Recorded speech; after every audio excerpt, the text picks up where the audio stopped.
हम कुछ नहीं इस बात को कह रहे हैं, हम सिंपल कह रहे हैं सब लोग मिलकर चलें।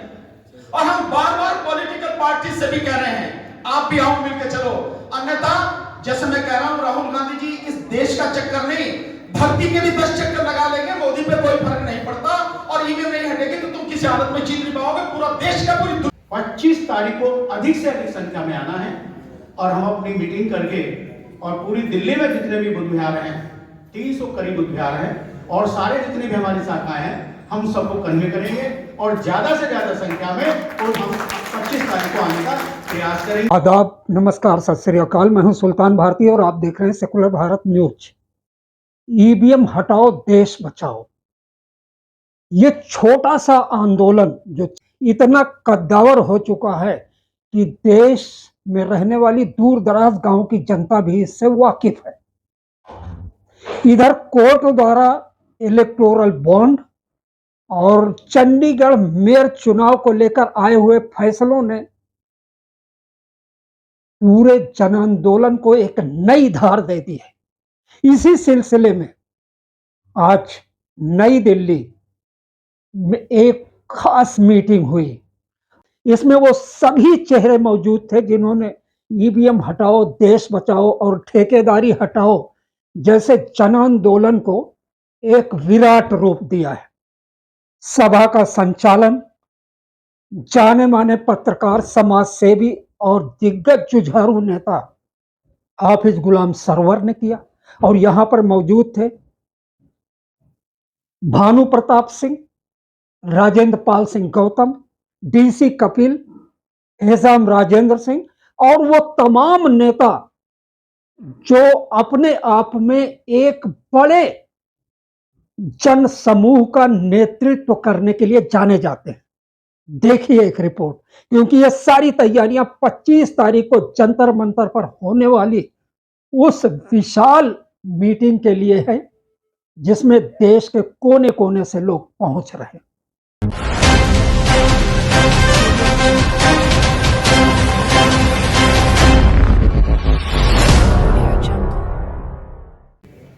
ईवीएम का मुद्दा देश की 97 करोड़ मतदाताओं का मुद्दा है और 150 करोड़ जनता के भविष्य का सवाल है और ठेकेदारी प्रथा का मुद्दा भी करोड़ों करोड़ों उन गरीब मजदूरों का मुद्दा है, वो चाहे किसी भी जाति से संबंध क्यों न रखते हो।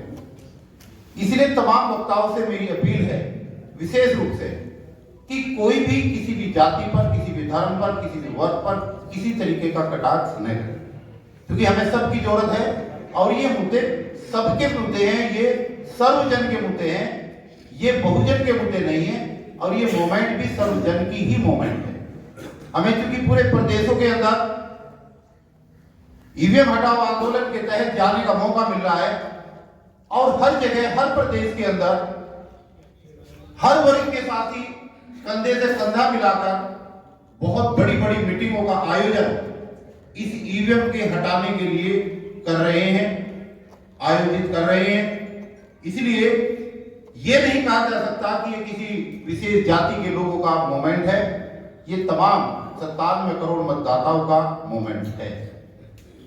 आज जरूरत इसी बात पे आ पड़ी है कि हमारा व्यवस्थापक 2019 में गलती नहीं हुआ, 1999 में, फिर 2011 में कोई गड़बड़ी नहीं हुआ, लेकिन इस पे एक्सपेरिमेंट करना शुरू किया कि इसमें कैसे चोरी हो सकती है। ये 2014 से शुरू हुआ और 2019 में इन्होंने धांधली जबरदस्त किया और यही वजह है कि भानु प्रताप जैसे और सिराज पाचा जैसे और हमारे कपिल जैसे और बाकी साथी जैसे इन पे संज्ञान लिया और इन्होंने कहा कि ये चोरी नहीं बल्कि डकैती है। अगर ये लड़ाई ईमानदारी के साथ नहीं लड़ी गई तो मैं जानता हूं देश गुलामी की रौब है।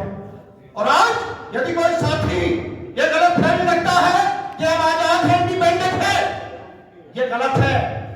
हम आज गुलाम हैं और आज देख लीजिएगा, आज ये किसान है जो आज फसलों की बात करता है, आज वो किसान जो धरती का सीना चीरकर आपको फसल देता है, आपको गेहूं देता है, आज उसकी दुर्दशा देखें आप। 70 से ज्यादा किसान जो आज घायल है, किसके गोली लगी हुई है, किसी का आंसू गैस की गोली गोले छोड़े गए हैं, किसी पर लाठीचार्ज है और ये ठीक नहीं हुआ, लेकिन ये ईवीएम की लड़ाई तो तेज करनी है। जो 22 को हो रहा है उसमें कई राजनीतिक पार्टी के लोग आ रहे हैं, तो मैं तो ये कहता हूं जो हो गया, जो कदम वापस नहीं हो सकता, उस पर हम कोई भी मनमुटाव करने की बजाय 22 का मजबूत आंदोलन होना चाहिए, जो आ सके ज्यादा से ज्यादा लोगों को देश में आना चाहिए, लेकिन 25 का इतना बड़ा होना चाहिए, क्योंकि एक चोट पहले मारी, दूसरी चोट 31 को मारी, तीसरी चोट 22 को लगनी चाहिए और 25 की चोट में पत्थर टूट जाना चाहिए और ये पत्थर टूटेगा। ये जो इलेक्शन कमीशन जिद पैदा है, इसको अपनी जिद छोड़नी होगी। देश का गद्दार है और नहीं छोड़ी तो देश की जनता तो ये जान चुकी है, इलेक्शन कमीशन के अंदर बैठे हुए सारे चीफ कमिश्नर और दोनों इलेक्शन कमिश्नर, जिसका गठन करने के लिए माननीय सर्वोच्च न्यायालय ने व्यवस्था दी थी कि एक निष्पक्ष चुनाव आयोग बनाने के लिए एक निष्पक्ष बॉडी होनी चाहिए उसको चुनने की, जिसमें देश के प्रधानमंत्री, देश के विपक्ष के नेता और तीसरे इंडिपेंडेंट मेंबर होने चाहिए, चीफ जस्टिस ऑफ इंडिया। लेकिन मोदी जी डर गए और वो संसद के अंदर बिल लाकर सुप्रीम कोर्ट की दी हुई व्यवस्था को उन्होंने पलट दिया। पर मैं इतनी बात जरूर जानता हूं, कोई कुछ भी कर ले, कोई कहीं भी अलग कर ले, कुछ कर ले, पर मेरा एक निर्णय है, मेरे साथियों का, टीम का एक निर्णय है, और ये बिल्कुल हम जमीन पर इस बार उतार के दिखाएंगे कि 2024 का चुनाव ईवीएम से नहीं होने देंगे। जितना भी दम हो सरकार लगा ले या इलेक्शन कमीशन लगा ले, जितना भी दम हो, हम उसी के लिए काम कर रहे हैं। मुझे नहीं पता इलेक्शन कमीशन या सरकार के पास कितना इंटेलिजेंस आउटपुट है, पर मेरे पास जो आउटपुट है, ये आंदोलन गांव-गांव और घर-घर तक पहुंच गया। और आप डीएन सिंह साहब चिंता मत करो, इन्हें वहीं भुगतेंगे, गांव में भुगतेंगे, बिल्कुल चिंता की बात नहीं। अभी तो हमने कहा नहीं है ना, हम लोग कहते हैं अभी कहा नहीं है, जब कहेंगे अभी और काम कर लेने दो, और दूर तक जाना है, अभी और लोगों तक पहुंचना है, सारे इंतजाम करेंगे, चिंता की कोई बात नहीं है। और ये जो 144 धारा 144 लगा के जो कर रहे हैं, इनसे कोई फर्क नहीं पड़ता, हम सारी चीजें जानते हैं क्या है ये सब लगा के जो लोगों को वोट बनाने की कोशिश कर रहे हैं। तो मेरा तो आप सबसे निवेदन है साथियों, विशेषकर यहां बैठे जो लोग हैं, आदरणीय डीएन सिंह साहब से भी मेरा निवेदन है और भाई साहब राजकुमार जी से भी मेरा निवेदन है, भाई साहब छवि जी जो हैं, मेहराम छवि जी, वो कह ही चुके हैं, विनोद संगत जी हैं, हमारे बुद्धिस्ट सोसाइटी के जो साथी हैं उनसे हैं, सभी लोग जो हैं, मेरा तो यही निवेदन है, इस बार पूरी मजबूती के साथ आना। ये चूक गए फिर कुछ बचेगा नहीं, हम ये सोचना।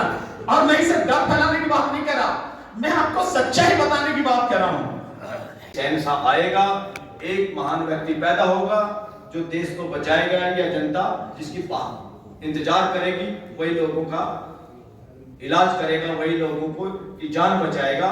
इस तरह की मानसिकता, ये वो मानसिकता है गुलामी की मानसिकता। दूसरी तरफ मानसिकता है जो डेमोक्रेटिक देश में संविधान के बाद है, वो समानता की मानसिकता, फ्रीडम की मानसिकता। हर एक आदमी योग्य है, हर एक आदमी समझ सकता है, हर एक आदमी की भागीदारी सुनिश्चित है डेमोक्रेसी में। चंद एमएलए और एमपी या चंद सीएम और पीएम ही देश में शासन करेंगे, डेमोक्रेसी में नहीं लिखा कॉन्स्टिट्यूशन में कहीं। मैं ईवीएम की बात करूंगा। हम लोगों ने इलेक्शन लड़ा था, मेरी वाइफ ने इलेक्शन लड़ा था, जन मोर्चा हम लोगों ने बनाया था विश्वनाथ प्रताप सिंह जी के ऑफिस से 1 नंबर 3 मूर्ति से। हम लोगों ने राजबब्बर को जन मोर्चा बना के, राजबब्बर जी को जन मोर्चा बना के दिया था, एक पार्टी बना के दी थी हम लोगों ने, उससे हमने इलेक्शन लड़ा था। मैं वहां, इसलिए मैं वहां तक जा रहा हूँ आपको, हमारी वाइफ ने इलेक्शन लड़ा था, तो जब हमने उसमें वोट किया तो हमारी जो लाइट चलनी चाहिए थी ईवीएम मशीन की, हमारी लाइट ना चल के किसी और पार्टी की लाइट चली थी, नाम नहीं लूंगा मैं, ये मेरा खुद का व्यक्तिगत, मेरा अपना अनुभव है, मेरा अपना पर्सनल अनुभव। मैं तब से ईवीएम के पीछे पड़ा हुआ था कि ईवीएम जो है ये खतरनाक आइटम है, ये खतरनाक चीज है। हमें कुल वहां पे 200 वोटें मिली थी, जबकि हमारी 2000 वोटें हमारी अपनी हमारे समाज की वोटें थी, 2000 वोटें हमारी अपनी थी, जबकि हमें 200 वोटें मिली थी, 202 वोट। तो ये बड़ा गंभीर विषय था कि जब मैंने खुद अपनी बटन दबाया अपनी बाइक के चुनाव चिन्ह पे, तो लाइट जो है दूसरी जगह जली थी, मतलब लाइट जो है ब्लिंक दूसरी जगह हुई थी। मैं तभी से ईवीएम के पीछे था, मेरा तभी से दिमाग था कि ईवीएम को हटाया जाए। तो भानु प्रताप जी ने, महमूद राजा जी ने और जितने भी यहाँ तमाम हमारे साथी बैठे हैं, मैं इनका तहे दिल से शुक्रिया अदा करता हूँ कि मेरी उस दिन की सोच को आज ये जो है इन्होंने, आज जो यहाँ पर आज जो हम लोग एक मंच लगा के बैठे हैं, आज ये जो है पूरी हुई है। शायद मेरी विश थी कोई भगवान से कि इसको ईवीएम को यहाँ से हटाया जाए। तो बाकी मुझे मौका मिला शाहीन बाग में लंगर लगाने का, काफी जगह लंगर लगाने का मौका मिला। पहलवानों का आंदोलन में भी हमने छबील लगा रखी थी जंतर मंतर पे, और मेरी जो सेवा होगी कम समय मिला है, बाकी वक्त में भी हैं बोलने वाले, मेरी जो भी सेवा मुझे लगाई जाएगी, जो भी मुझे आदेश होगा भानु प्रताप जी से, महमूद राजा जी से, कपिल साहब से, जो भी आदेश होगा, लंगर का होगा, पानी की व्यवस्था होगी, जो भी होगी, जो भी मेरे से तन मन जो भी हो सकेगा मैं करूंगा। तन मन धन से मैं इसके लिए तैयार हूँ। तो जहां यूनाइट होकर ईमानदारी से लड़ाई लड़ी गई है वहां सफलता मिली है, और जहां टांग खींचने का और नेताओं के कद को कम करने की कोशिश की गई वहां हमेशा विफलता मिली है, और वैसे आंदोलन को मुंह की खानी पड़ी। इसलिए ये आंदोलनकारी जो आपके बीच हैं, जो 15-20 चेहरे नजर आते हैं, इन चेहरों को आप पहचानिए। इनको कुछ नहीं चाहिए, बस इनके मनोबल को आप टूटने न दें, इनके मनोबल को आप बढ़ाकर रखें। आपकी लड़ाई चाहे जैसी भी हो, ये वो लोग हैं कि तमाम लड़ाइयों में अपना सब कुछ दांव पर लगाने को हमेशा तैयार रहते हैं। ये लड़ाई बहुत बड़ी लड़ाई है, सबसे महत्वपूर्ण लड़ाई है। बार बार मैं उस बात को कह रहा हूं। एक चीज राहुल गांधी जी में बड़ा मैंने एक बदलाव देखा, जो बात जो भाषा में पहले से बोलता आ रहा हूं वो अब उनकी ट्यून में आ रही है। राहुल गांधी जी की वो भाषा, उसी मतलब वो गुस्से से वो बोलना और वो सामने वाले को बहुत चैलेंज करके बोलना, वो चीज अब आ रही है।